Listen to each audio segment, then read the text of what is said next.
This channel does not promote any violent, harmful, or illegal activities. All content provided by this channel is meant for an educational purpose only.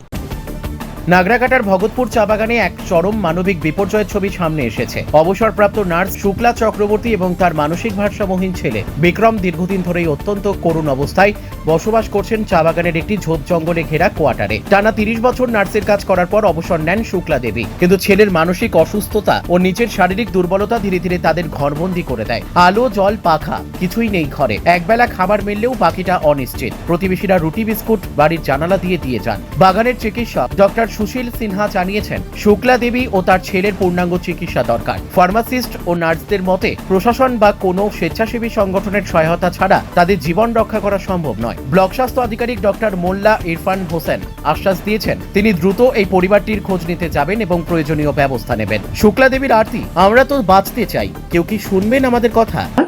খাওয়া দাওয়া বানাইতে পারি না। খাওয়া দাওয়া বানাতে পারছেন না, তাহলে কি খেয়ে থাকছেন আপনি? জল কোথায় পাচ্ছেন? জল তো আমার সমস্যা, জলের নাই। মানে কি বৃষ্টির জল খাচ্ছেন? ওই যে তাই বলতে পারেন। কোন জল এটা? বৃষ্টির জল। বৃষ্টির জল। আপনার টাকা পয়সা আছে? টাকা পয়সা নাই। আপনার তো অ্যাকাউন্টে শুনলাম টাকা পয়সা ছিল, কি হলো এটা? ওইটা মেয়েরা আজকাল কি গোল গোল করে ওইটা করে নিয়ে নিল। তো সবই শুনলেন। ওইটা আমি চাচ্ছি কোনো এনজিও বা কোনো সংস্থা যদি এদেরকে নিয়ে যায় বা অনাথ আশ্রমে বা ট্রিটমেন্টের জন্য, তাহলে পরিবারটা বেঁচে যায়।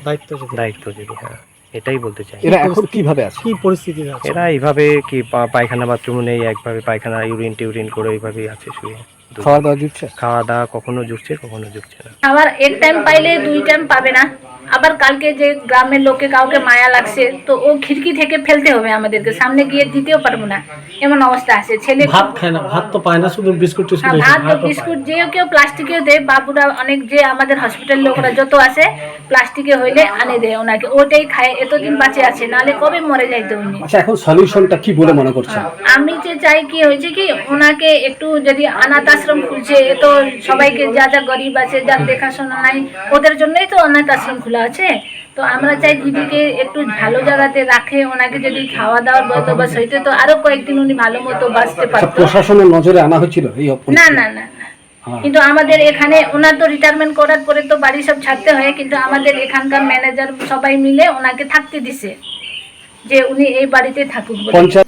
उसका जो है सो हुआ था खाने पीने के बिना, वो एकदम खाना बंद था उसका। कुछ खा ही नहीं, सुनने में आया। तो हमको बोला गया कि भाई सर देखिए जाके। ये लोग गया, नर्स लोग ये लोग गया हमको लेके कि चलिए देखिए। तो देखा तो खाली हड्डियाँ था, कुछ जान नहीं, कोई शरीर में पानी नहीं, कुछ नहीं। हम कहे कि इसको ले जाइएगा तो मर जाएगा ना। तो बोला कि नहीं चले। हमको फिर कहा कि चलो ले चलो, मरेगा तो हॉस्पिटल में ना मरेगा, चलो। फिर लाद बात के स्ट्रेचर से लाया यहाँ।